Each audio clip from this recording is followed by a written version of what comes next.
Assalamualaikum warahmatullahi wabarakatuh. Perkenalkan, nama saya Muhammad Rizky Nurujayanto dengan NIM 2702388313.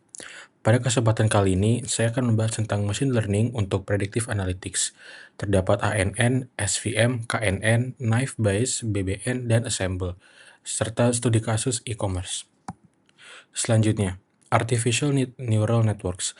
AN adalah model komputasional yang tersusun dari unit sederhana yang terhubung dalam lapisan-lapisan untuk mempelajari hubungan input-output, terutama pada pola linear, untuk tugas klasifikasi, regresi, dan pemodelan urutan.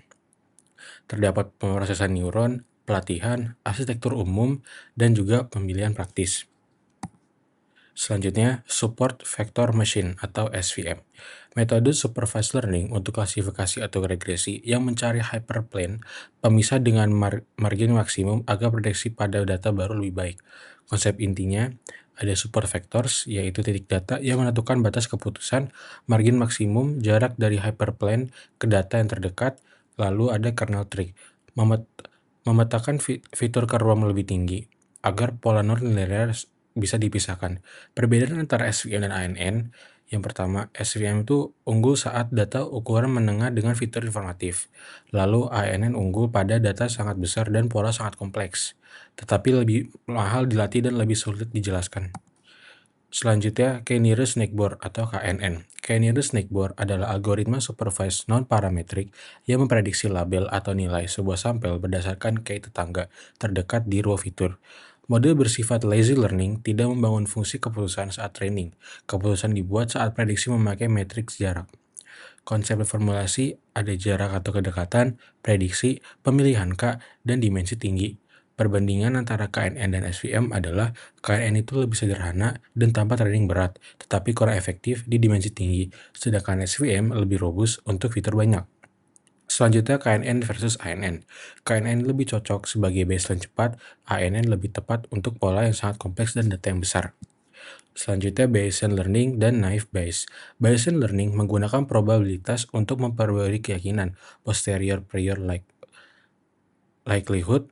Naive Bayes mengasumsikan conditional independency fitur, sehingga PC X proporsional to PC kali product over I of P X underscore I C.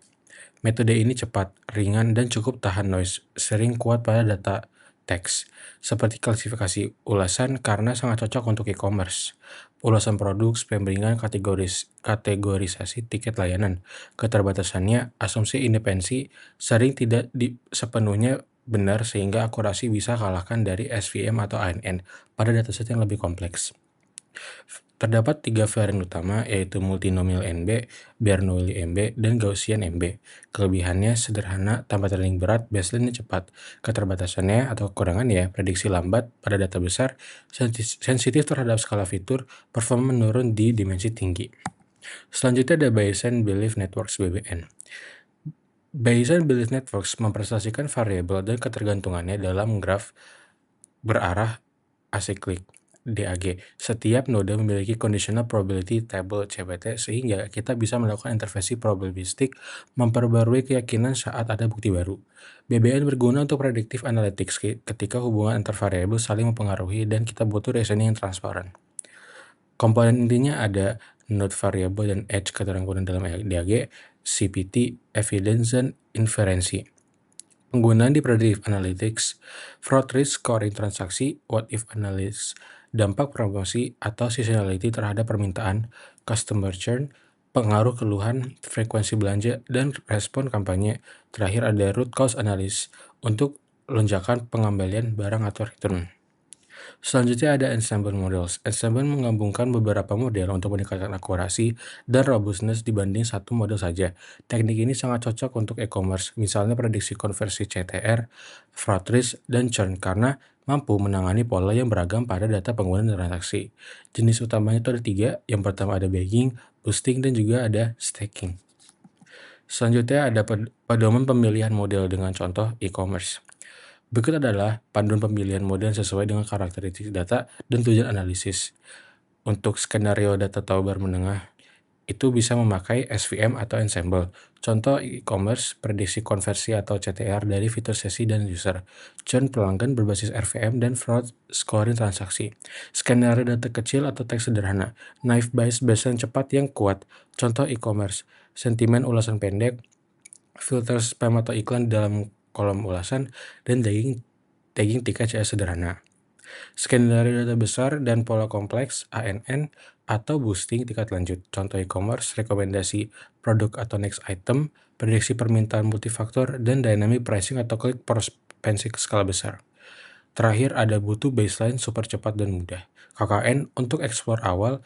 Contoh, baseline churn atau propensity sederhana, similar item atau produk mirip pada subset kecil. User similarity awal. Selanjutnya studi kasus e-commerce, klasifikasi sentimen ulasan dengan knife bias, tujuan bisnis, ranking produk, moderasi konten, rekomendasi, dan triase tiket CS. Data dan label, judul plus isi ulasan, label dari rating atau anotasi manual. Praproses, lowercase, bersihkan tanda baca atau angka, hapus stop word, tokenisasi, dan normalisasi slang. Fitur terdapat TF, IDF, Unigram atau Bigram, batasi ukuran kosakata. Model pipeline TF-IDF, multinominal, knife-based, alpha smoothing. Validasi dan evaluasi, split, stratified, accuracy, precision, recall, F1, conversion matrix, dan ROC, AUC. Implementasi batch dan near real-time, kalibrasi probabilitas bila perlu, rate running berkala untuk drift. Risiko dan mitigasi, imbalance, slang atau sarkasme, dan multibahasa. Dampak bisnis, respon isu lebih cepat, rekomendasi lebih relevan, beban manual CS turun. Terakhir, pembanding atau eksistensi, uji linear SVM atau XGBoost, pilih berdasar matriks, latensi, dan biaya komputasi. Sekian dari saya, terima kasih.